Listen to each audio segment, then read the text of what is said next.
अस्सलाम वालेकुम जी। उम्मीद करना सारे वल हो। मैं शकील चौधरी, तुसी मेरा फैमिली यूट्यूब चैनल तक जो शकील जिन्होंने भैन भरा मेरे चैनल को सबसक्राइब नहीं किया ज़रूर सबसक्राइब करो, शेयर करो, कमेंट करो, लाइक ज़रूर करो। जनाब आली मकाम तो जनाब अज इत्थै मैं जिथे जॉब वगैरह करना उहदे नाल ही खान काला खान लोधी खान साहब होर डेरा भी रखे आ माशाअल्लाह।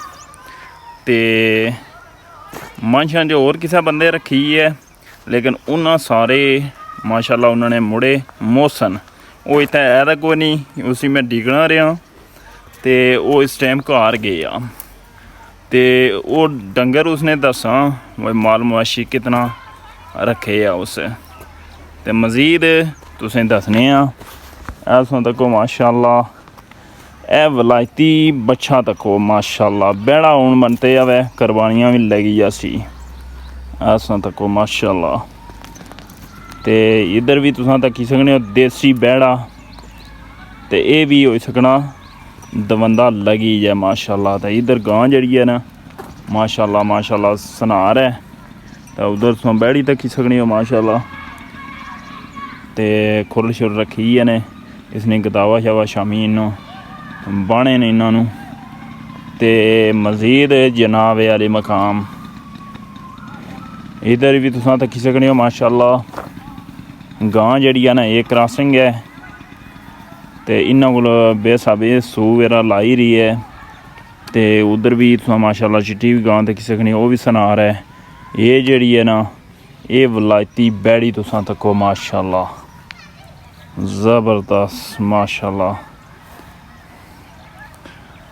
तो इधर निके बच्छी बुच्छे भी तुसां तक्की सकने हो, ये भी बच्छी है तो उधर वो बैठे है वो पता नहीं बच्छा या बच्छी है कोई पता नहीं होना उसना। ये जड़ी है मंझ है ना ये ढेली मंझ ये भी बैड़ी है बच्छी है। तो इधर ये भी गांव माशाअल्लाह सनार है ऐसा बाहु भी तक सकने हो।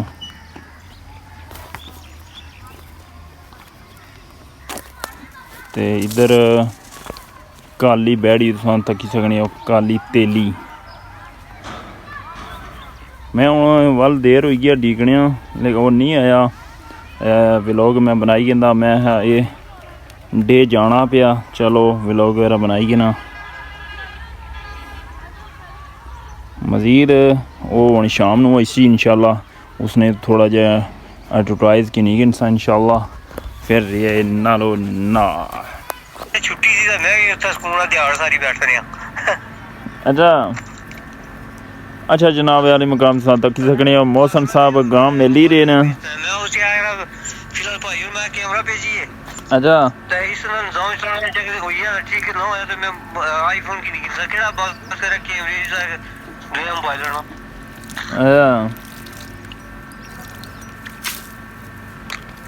तो रिजल्ट इस भी ठीक है कि तो माड़ा ही नहीं ए केड़े ना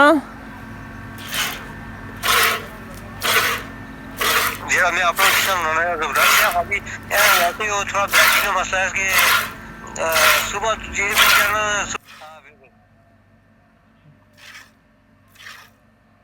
मज़ीद जनाब यानी मकाम साहब आप भी तक सकने हो कि इस डेरे ने जड़े ओनर ना मोहसन लोधी साहब इतना मौजूद ना। मोहसन साहब क्या हाल है वालो ना जी ठीक ठाक शुक्र और सुनाओ सेहत भी है ठीक है जी ठीक ठाक जनाब इना मतलब है माल मोयशी क्या कोई पट्ठे शट्टे तुसां बाने हो असां पो बाने नीला पट्ठा बाने माशाअल्लाह नाल खल टूड़े ते दिहाड़ी खोलियां होनियां ने जी जी दिहाड़ी खोली होनी है डैम शैम खड़ियां होनियां ने अगे पिछे ना डैम आर नहीं इधर वो इधर डेरे ने कोल ही काली रखने यारे पर अच्छा माशाअल्लाह तुसां ये अपने माल मवेशी ने डंगरां दी बहुत खिदमत करने हो मैं क्योंकि तकना ना अक्सर इन्ना ही चारा माशाअल्लाह बहुत ज़्यादा बाने रहे हो जी।